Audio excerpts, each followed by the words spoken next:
My name is Emily Collins, reporter with WestfordCAT, and here's the December 22nd edition of WestfordCAT News. The J.V. Fletcher Library will temporarily move off-site next year during its renovation. The move comes after an approximately $32 million expansion approved by voters in 2022. The renovation will more than double meeting space and the children's area, improve parking and technology offerings, and make the facility accessible for individuals covered under the Americans with Disabilities Act. Quote, "There will be more collaborative and community space. We're looking for a place that's welcoming, that's much larger, and a much more versatile building to be able to handle whatever library and service trends come up in the future," Ellen Rainville said of the expansion in 2022. Some of the facility's current collection will be housed at 515 Groton Road for 2 years, starting as early as January 2nd, with an option to extend month to month into 2028 if needed. Library services will also be provided within the temporary site. Westford Academy Principal Daniel Toomey outlined new proposals for Westford Academy graduation requirements on December 16th, which could increase student choice in scheduling. He said the rationale for the proposals was based on findings from a volunteer working group consisting of parents, teachers, and students that aimed to examine how to best prepare students for life after high school. Several changes were suggested, including altering the physical education and health frameworks to a wellness-type model and formally reducing the number of credits required for seniors from 32.5 to 30. These changes could free up 1.5-year slot for students' schedules and allow for more choice in PE and potentially more variety with health classes. Other changes that could be considered include physical education alternatives, personal finance literacy, computer science, or community service requirements, or increasing the visual and performing arts requirement from 1 to 2 semesters. After a November 5th vote, voters statewide opted to remove the Massachusetts Comprehensive Assessment System as a graduation requirement, which has been the state's competency requirement since 2003.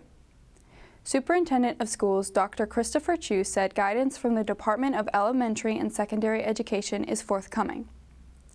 The school committee will explore changes in policy at a future meeting and took no action on December 16th. Should district policy change, new requirements could go into effect as early as 2026 for the class of 2030. The school committee is considering whether to delay school start times for middle and high school students. Members of the school's start times subcommittee presented its findings on December 16th. The proposed start time changes would push Westford Academy, Blanchard, and Stony Brook Middle School start and release times back by 25 minutes, with students beginning their days at 8 a.m. and ending at 2:20 p.m. Day, Christofoli, and Abbott Elementary Schools would also have their start times pushed back by 25 minutes from 8:25 a.m. to 8:50 a.m. Miller, Robinson, Nabnasset Elementary Schools would only have their start and dismissal times pushed back by 5 minutes. You know, in this proposal that we would be combining the Robinson and Christofoli schools as well as the Nabnasset and Abbott schools are combining their bus routes, sister schools. Other scenarios were not viable and would require 10 or 20 additional buses, which would not fit into the WPS or Westford budget. The subcommittee considered bus schedules, after-school scheduling, student health, and the fiscal climate of Westford and WPS, which will not allow for additional costs in systems, processes, or transportation. Members say that the proposal aims to ensure equitable learning environments for students, determine options for healthy school start times, prioritize mental health and wellness, and minimize academic or social-emotional pressure valves that negatively impact performance.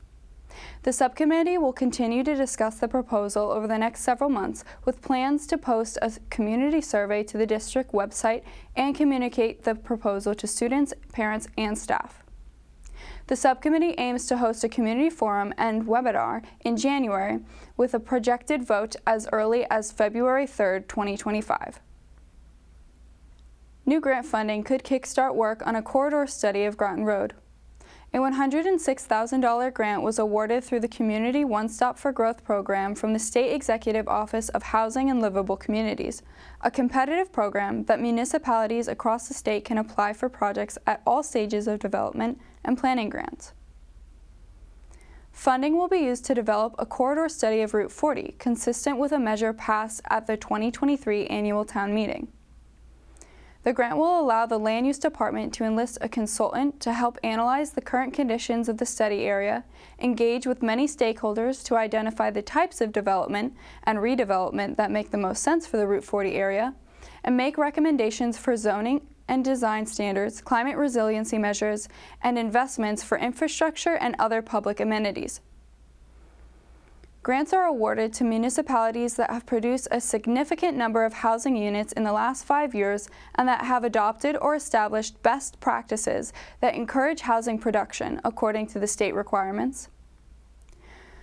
Grant funds can be used for community planning, zoning, revisions, feasibility, engineering, the design and construction of infrastructure, amongst other things.